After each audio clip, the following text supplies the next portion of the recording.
മാന്യ പ്രേക്ഷകർക്ക് ബൈബിളിലൂടെ ഒരു തീർത്ഥാടനം ബൈബിൾ പഠന പദ്ധതിയിലേക്ക് ഹൃദ്യമായ സ്വാഗതം.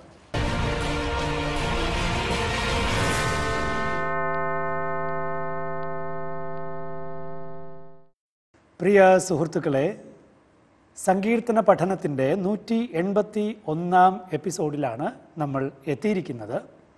ഇന്ന് 86 സങ്കീർത്തനം നാം പഠിക്കാൻ ആരംഭിക്കുകയാണ്.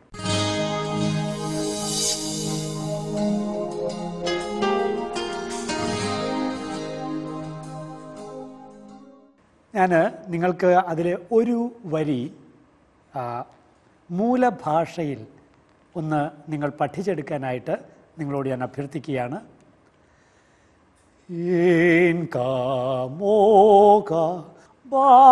Elohim Adonai ve'en k'maseika. ഏതാ വാക്യം? 86 സങ്കീർത്തനത്തിൽ 8 വാക്യം. ദേവന്മാർക്കിടയിൽ അങ്ങയെപ്പോലെ ആരുമില്ല കർത്താവേ, അങ്ങയുടെ പ്രവൃത്തിയെപ്പോലെ ഒന്നുമില്ല. ഒരിക്കൽ കൂടി ആ വരി, 8 വാക്യം, 86 സങ്കീർത്തനം 8 വാക്യം. ഏവരും ഒന്ന് ഹൃദിസ്ഥമാക്കുക, അത് ആലപിക്കുക.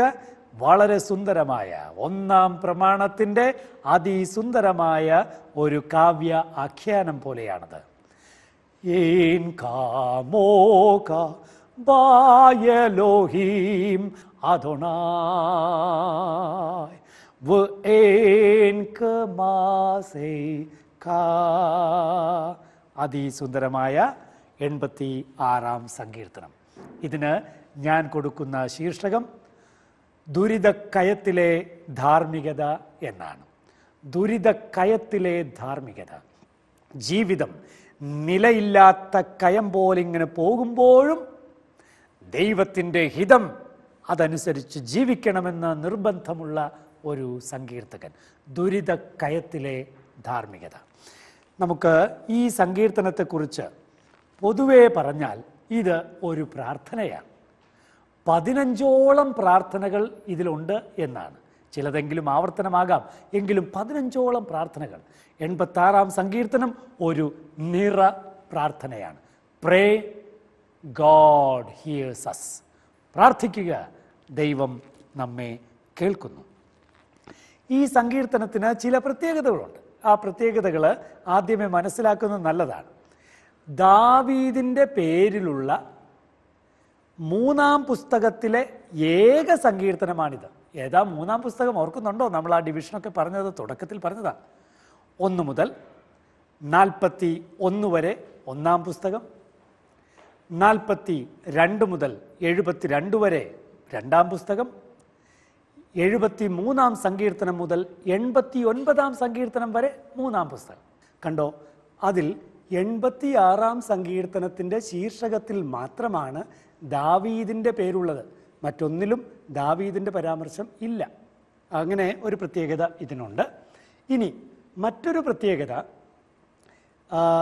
ഈ 3 പുസ്തകത്തിൽ വ്യക്തിഗത വിലാപങ്ങൾ ആകെ 2 ഉള്ളൂ. സമൂഹ വിലാപമാണ് ഇവിടെ കൂടുതൽ. വ്യക്തിഗത വിലാപം, വ്യക്തിയുടെ കരച്ചിൽ, ദൈവത്തോടുള്ള അഭ്യർത്ഥന, പ്രാർത്ഥന 2 ഉള്ളൂ. അത് 86ഉം 88ഉമാണ്. അപ്പം അതിലൊന്നാണ് ഈ സങ്കീർത്തനം. ഇനി മറ്റൊരു സവിശേഷത, ഈ ഒരു കോറാഹിൻ്റെ സങ്കീർത്തനങ്ങൾ. ഏതാ കോറാഹിൻ്റെ സങ്കീർത്തനങ്ങൾ? നിങ്ങൾ ബൈബിളൊന്ന് എടുത്തേ.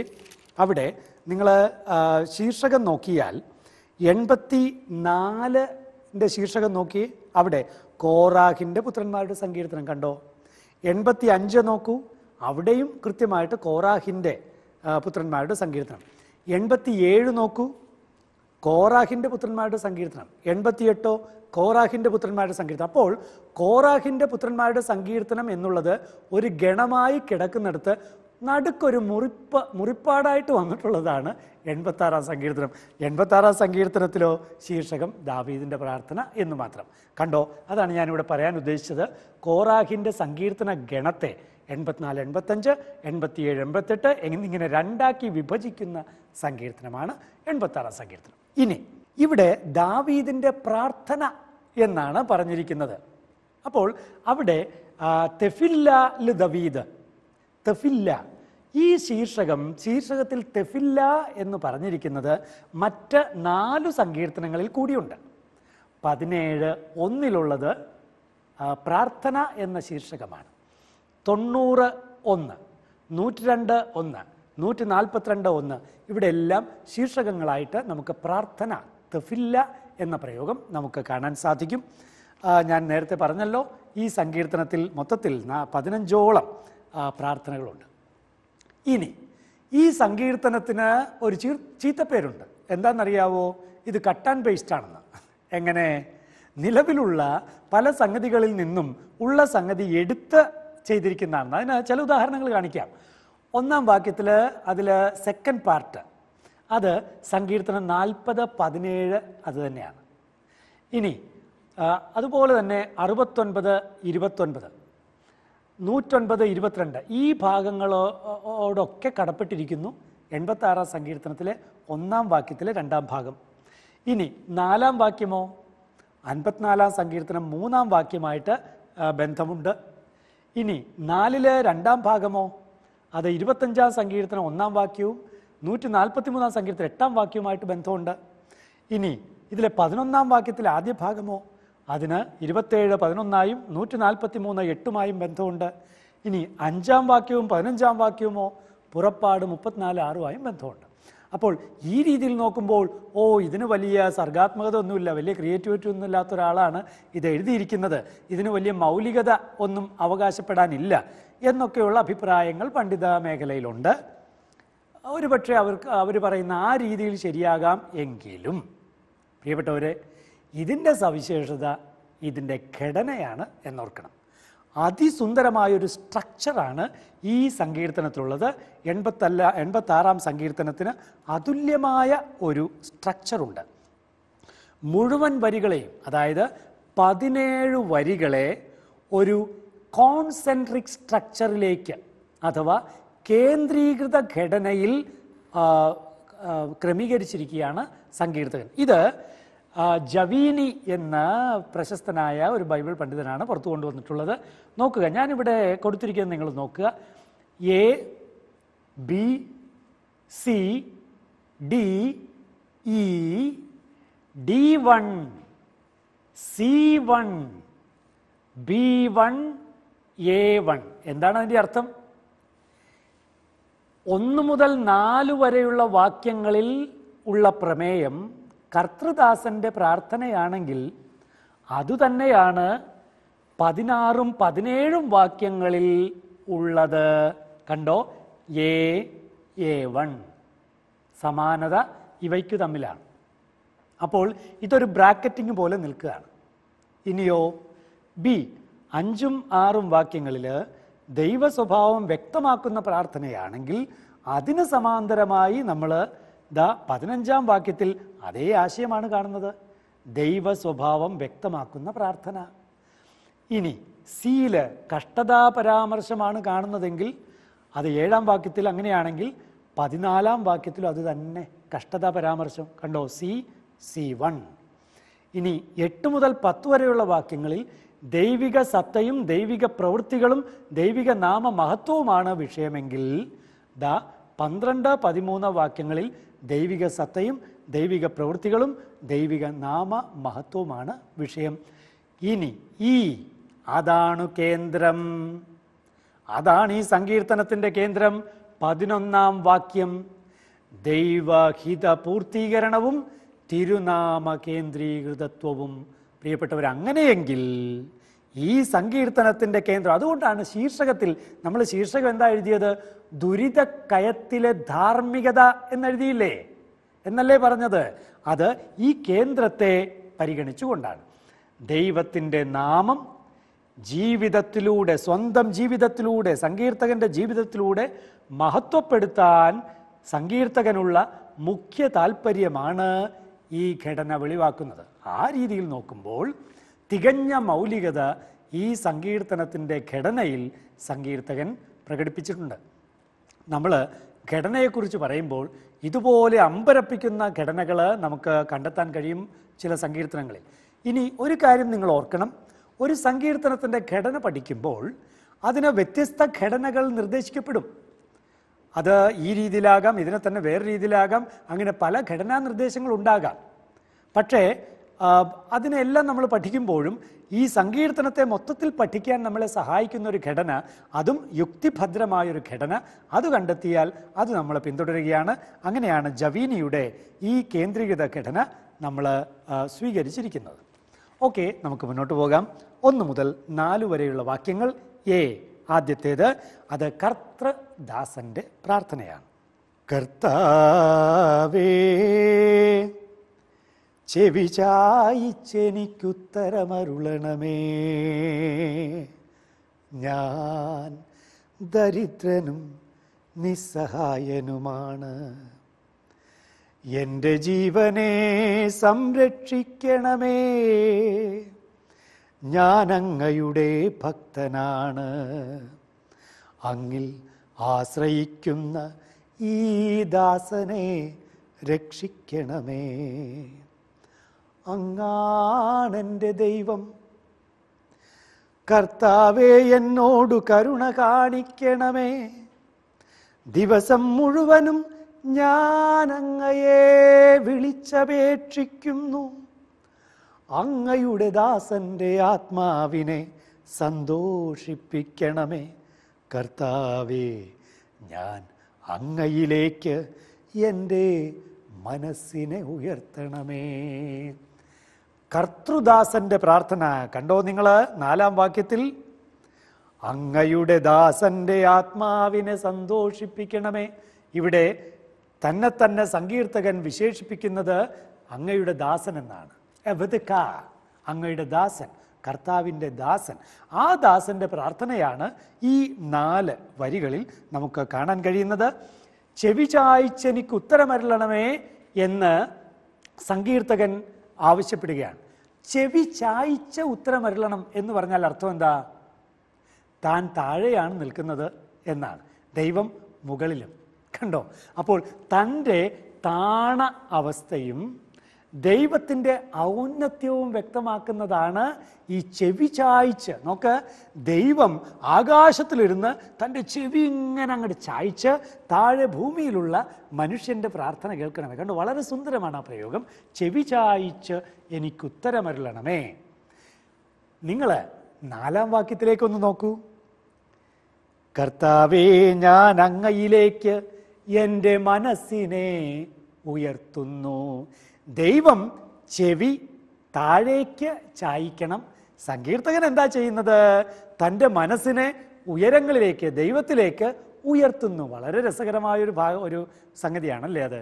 നോക്ക്, ദൈവം വളരെ സുന്ദരമായി, നോക്കണം, അങ്ങയുടെ നേർക്ക് ഞാൻ എൻ്റെ ആത്മാവിനെ ഉയർത്തുന്നു. അങ്ങനെയാണ് പ്രാർത്ഥിക്കുന്നത്. ആത്മാവിനെ ഉയർത്തുന്ന മനുഷ്യനും ചെവി ചായ്ക്കേണ്ട ദൈവവും തമ്മിലുള്ള സംഗമമാണ് 86-ാം സങ്കീർത്തനം. ആത്മാവിനെ ദൈവത്തിലേക്ക് ഉയർത്തുന്ന മനുഷ്യനും മനുഷ്യൻ്റെ പ്രാർത്ഥനയിലേക്ക് ചെവി ചായ്ക്കുന്ന ദൈവവും. ശരി, ഇനി സങ്കീർത്തകൻ തന്നെ വിശേഷിപ്പിക്കാൻ വ്യത്യസ്തങ്ങളായ പദങ്ങൾ ഉപയോഗിക്കുന്നുണ്ട്. അത് ഏതൊക്കെയാണ് എന്ന് നമുക്ക് നോക്കാം. കർത്താവിന് പ്രത്യേകം കരുതലുള്ള കൂട്ടരുടെ പേരുകൾ, ആ പേരുകളാണ് സങ്കീർത്തകൻ തനിക്ക് വേണ്ടി ഉപയോഗിക്കുന്നത്. അത് കർത്താവിന് പ്രത്യേക കരുതലുള്ള കൂട്ടരുടെ ഗണം. അത് നമുക്ക് സങ്കീർത്തനം 9:9 അതുപോലെ 9:18 10:12 82 2:3 ഇവയിലൊക്കെ നമുക്ക് കാണാൻ കഴിയും. അനീ പീഡിതൻ, എവ്യോൻ പാവപ്പെട്ടവൻ, ഖസീദ് കാരുണികൻ, ബൊതയഹ് ആശ്രയിക്കുന്നവൻ. പിന്നെ നമ്മൾ കണ്ടു എവദക്ക അങ്ങയുടെ ദാസൻ. അങ്ങനെ കർത്താവിന് പ്രത്യേക താല്പര്യമുള്ള, പ്രത്യേക കരുതലുള്ള ആ ഗണത്തിൽ സങ്കീർത്തകൻ തന്നെ പെടുത്തി അങ്ങനെയുള്ള വിശേഷണങ്ങൾ തനിക്ക് നൽകിക്കൊണ്ടാണ് പ്രാർത്ഥന സമർപ്പിക്കുന്നത്. ഞാൻ ദരിദ്രനും നിസ്സഹായനുമാണ്, ഞാൻ അങ്ങയുടെ കാരുണികനാണ്, ഭക്തനാണ് എന്നുള്ളതാണ് ഇപ്പോൾ POC പരിഭാഷയിലുള്ളത്. അങ്ങിലാശ്രയിക്കുന്ന ഈ ദാസനെ രക്ഷിക്കണമേ. അങ്ങയുടെ ദാസന്റെ ആത്മാവിനെ സന്തോഷിപ്പിക്കണമേ. അതുപോലെ അഭ്യർത്ഥനകളൊന്ന് ശ്രദ്ധിക്കൂ. ആ വരികളിലുള്ള 4 വരികളിലുള്ള അഭ്യർത്ഥനകൾ: ജീവനെ കാക്കണമേ, രക്ഷിക്കണമേ, കരുണ കാണിക്കണമേ, ആത്മാവിനെ സന്തോഷിപ്പിക്കണമേ. ഇങ്ങനെയുള്ള അഭ്യർത്ഥനകൾ, തുടർച്ചയായ അഭ്യർത്ഥനകൾ എന്താ സൂചിപ്പിക്കുന്നത്? അപകടാവസ്ഥയിലാണെന്ന്. ഞാൻ പറഞ്ഞല്ലോ, ദുരിതക്കയത്തിലാണെന്ന്. ശീർഷകം നമ്മൾ കണ്ടല്ലോ, ദുരിതക്കയം. ദുരിതക്കയത്തിൽ നിന്ന് തന്നെ ഉയർത്താൻ സങ്കീർത്തകൻ ദൈവത്തോട് അഭ്യർത്ഥിക്കുന്നതാണ് ഈ കാണുന്ന ക്രിയാപദങ്ങളെല്ലാം. ശരി, നമുക്ക് രണ്ടാമത്തെ പാദത്തിലേക്ക് പോകാം. ബിയിലേക്ക്, 5ഉം 6ഉം വാക്യങ്ങളിലേക്ക്. കർത്താവേ, അങ്ങു നല്ലവനും ക്ഷമാശീലനുമാണ്. അങ്ങയെ വിളിച്ചപേക്ഷിക്കുന്നവരോട് അങ്ങു സമൃദ്ധമായി കൃപ കാണിക്കുന്നു. കർത്താവേ, എൻ്റെ പ്രാർത്ഥന കേൾക്കണമേ, എൻ്റെ യാചനയുടെ സ്വരം ശ്രദ്ധിക്കണമേ. ഈ ഭാഗത്ത് ദൈവ സ്വഭാവം വ്യക്തമാക്കിക്കൊണ്ടുള്ള പ്രാർത്ഥനയാണ്. നേരത്തെ സങ്കീർത്തകൻ എന്താ ചെയ്തത്? തൻ്റെ പ്രത്യേകതകൾ പറഞ്ഞുകൊണ്ടാണ് പ്രാർത്ഥിച്ചത്. താൻ പീഡിതനാണ്, നിസ്സഹായനാണ്, ദരിദ്രനാണ്, താൻ ദാസനാണ്, ഇതൊക്കെയാണ് സങ്കീർത്തകൻ പറഞ്ഞത്. നോക്കൂ, ഇവിടെ ദൈവത്തിൻ്റെ പ്രത്യേകതകൾ സങ്കീർത്തകൻ എണ്ണി എണ്ണി പറഞ്ഞിട്ടാണ് യാചന ഉയർത്തുന്നത്. പുറപ്പാട് 34:6 നമ്മൾ സങ്കീർത്തന പഠനത്തിൽ നിരന്തരം കേൾക്കുന്ന ഒരു വാക്യമാണ്. പുറപ്പാട് 34:6ഉം 7ഉം. നിങ്ങൾ തന്നെ എത്ര പ്രാവശ്യം ഞാനിത് പറയുന്നതായിട്ട് നിങ്ങൾ കേട്ടു? എന്താ അതിൻ്റെ അർത്ഥം? ദൈവത്തിൻ്റെ സവിശേഷ സ്വഭാവ ഗുണങ്ങളായ കരുണയും വിശ്വസ്തതയും, ദൈവത്തിൻ്റെ ആർദ്രതയും, ദൈവത്തിൻ്റെ ദയാലുത്വവും, അതുപോലെ കോപവിമുഖതയും, പാപങ്ങൾ പൊറുക്കുന്ന ശൈലിയും, പ്രിയപ്പെട്ടവരെ, ഇത് സങ്കീർത്തനങ്ങൾ പേർത്തും പേർത്തും വീണ്ടും വീണ്ടും സങ്കീർത്തനങ്ങൾ മനുഷ്യൻ്റെ പ്രാർത്ഥനയിൽ ഉൾപ്പെടുത്തിയിരിക്കുകയാണ്.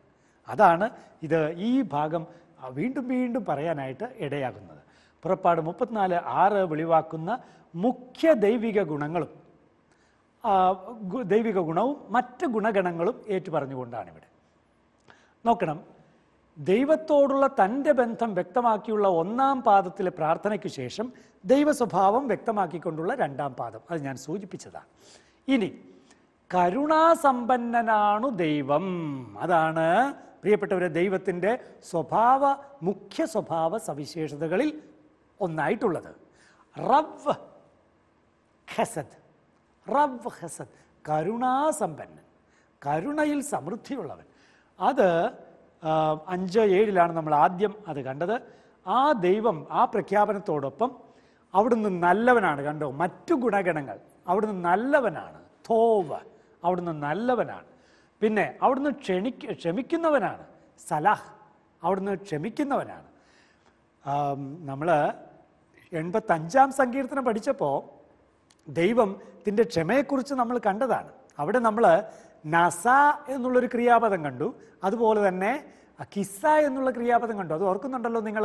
നസ ആവോൻ, ആ കുറ്റഭാരം, പാപഭാരം ദൈവം ഉയർത്തി കുനിഞ്ഞു പോയ മനുഷ്യനെ നടുനിവർത്തി നിൽക്കാൻ, നേരെ നിൽക്കാൻ സഹായിക്കുന്നവൻ ദൈവം. ഇനി അതുപോലെ തന്നെയാണ് കിസ്സ, മനുഷ്യൻ്റെ പാപം മനുഷ്യൻ ദൈവത്തിൻ്റെ മുമ്പിൽ മറച്ചു വയ്ക്കാതെ ദൈവത്തിൻ്റെ മുമ്പിൽ അങ്ങോട്ട് ഏറ്റു പറയുമ്പോൾ ദൈവം എന്ത് ചെയ്യും? അതങ്ങോട്ട് മറച്ചു വയ്ക്കും. ഈശോയുടെ തിരുരക്തത്താൽ പാപങ്ങൾ പോക്കുന്ന ദൈവത്തിൻ്റെ സവിശേഷത. പ്രിയപ്പെട്ടവരെ,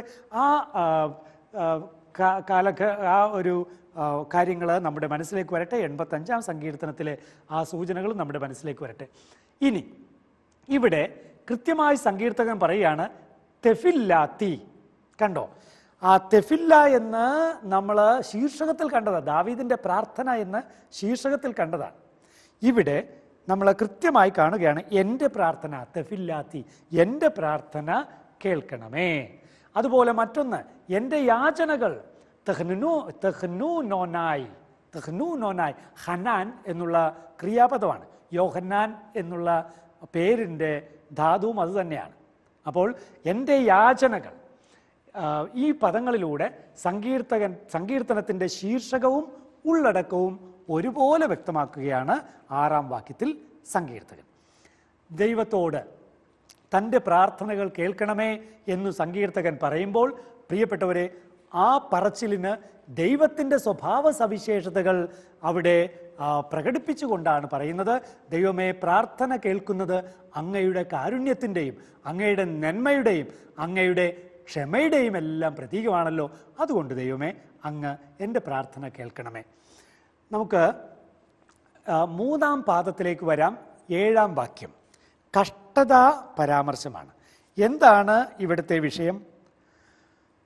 അനർത്ഥകാലത്തു ഞാൻ അങ്ങയെ വിളിക്കുന്നു, അങ്ങെനിക്കുത്തരമരുളുന്നു.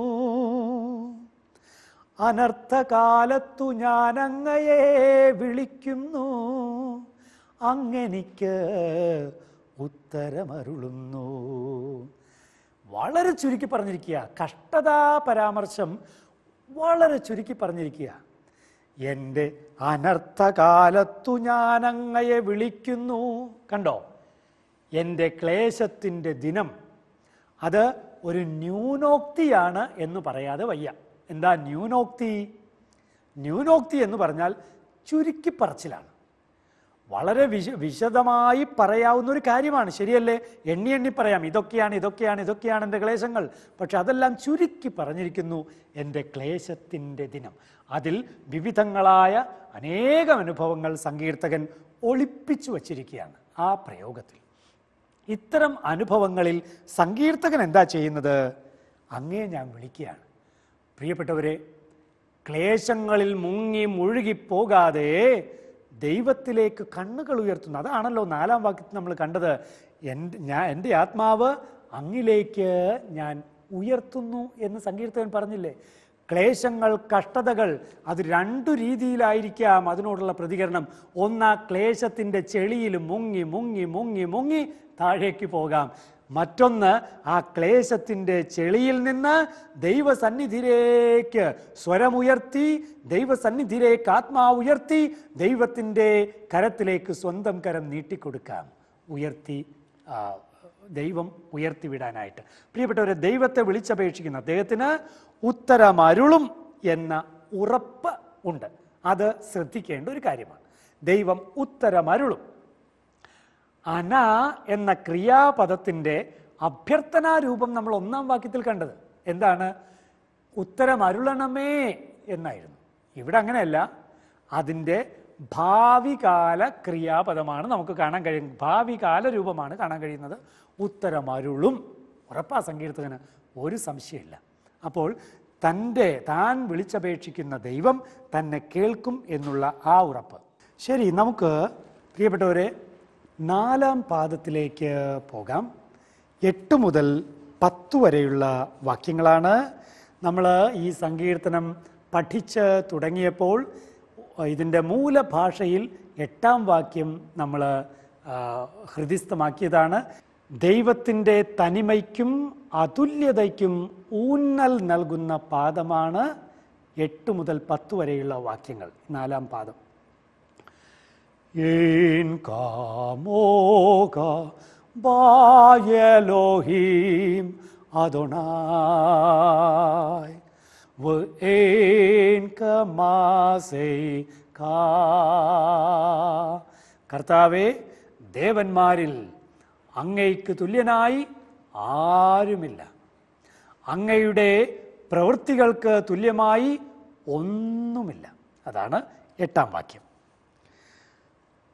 കർത്താവേ, ദേവന്മാരിൽ അങ്ങയ്ക്ക് തുല്യനായി ആരുമില്ല. അങ്ങേ പ്രവൃത്തികൾക്കു തുല്യമായി മറ്റൊന്നില്ല.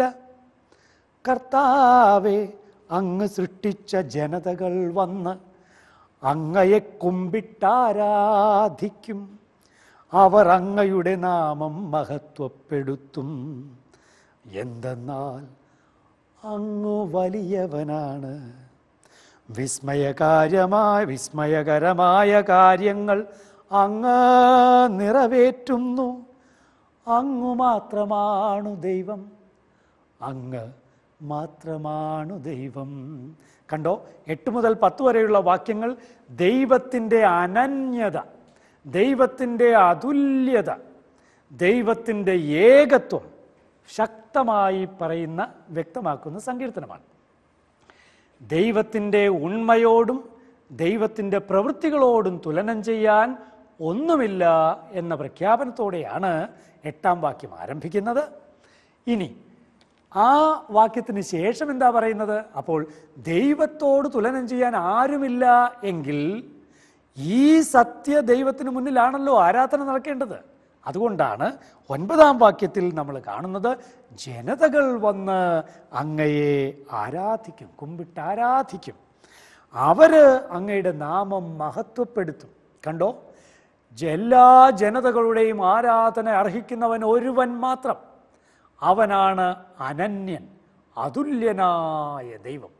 പ്രിയപ്പെട്ടവരെ, 87-ാം സങ്കീർത്തനം, അതായത് തൊട്ട് പിന്നാലെ വരുന്ന സങ്കീർത്തനം, സത്യത്തിൽ ഈ 86:9 ഈ ആദ്യത്തെ ഭാഗത്തിൻ്റെ ഒരു വിശദീകരണമാണെന്ന് പോലും ബൈബിൾ പണ്ഡിതന്മാർ പറയുന്നുണ്ട്. ശരി, നമുക്ക് അത് പഠിക്കുമ്പോൾ നമുക്ക് അങ്ങോട്ടേക്ക് വരാം. ദൈവത്തിൻ്റെ അധീശത്വം തിരിച്ചറിഞ്ഞ് ജനതകൾ പ്രതികരിക്കുന്നു എന്നാണ് 9-ാം വാക്യം വ്യക്തമാകുന്നത്. എങ്ങനെയാണ് ജനതകൾ പ്രതികരിക്കുന്നത്? 1, ജനം അവിടുത്തെ കുമ്പിട്ടാരാധിക്കുന്നു. ജനം അവിടുത്തെ മുമ്പിൽ കുമ്പിടും. ഹവ, അതിൻ്റെ ഹിഷ്തഫേൽ ഫോമാണ് ഇഷ്തഖ്വു എന്നാണ്. അപ്പോൾ അവർ കുമ്പിടുന്നു. ഈ കുമ്പിടൽ നമുക്ക് 29-ാം സങ്കീർത്തനം 2-ാം വാക്യത്തിൽ, 95-ൽ 6, 96-ൽ 9, 99 5, 9 വാക്യങ്ങളിലൊക്കെ കാണാം. ഒരു പ്രത്യേകത എന്താണെന്നോ, ദൈവഭരണത്തിൻ്റെ സങ്കീർത്തനങ്ങളാണ് ഇവയെല്ലാം തന്നെ. അപ്പോൾ ദൈവഭരണം, ദൈവത്തിൻ്റെ രാജ്യം ഇതാ വന്നിരിക്കുന്നു എന്നൊരു പ്രഖ്യാപനം തന്നെ ഇതിനകത്ത് ഉണ്ട്. ജനതകൾ അവിടുത്തെ കുമ്പിടുന്നു എന്ന് പറയുന്നതിൽ ഉണ്ട് എന്ന് നമ്മൾ മനസ്സിലാക്കണം. ഇനി മറ്റെന്താ അവർ ചെയ്യുന്നത്? അവർ അവിടുത്തെ നാമം മഹത്വപ്പെടുത്തുമത്രേ.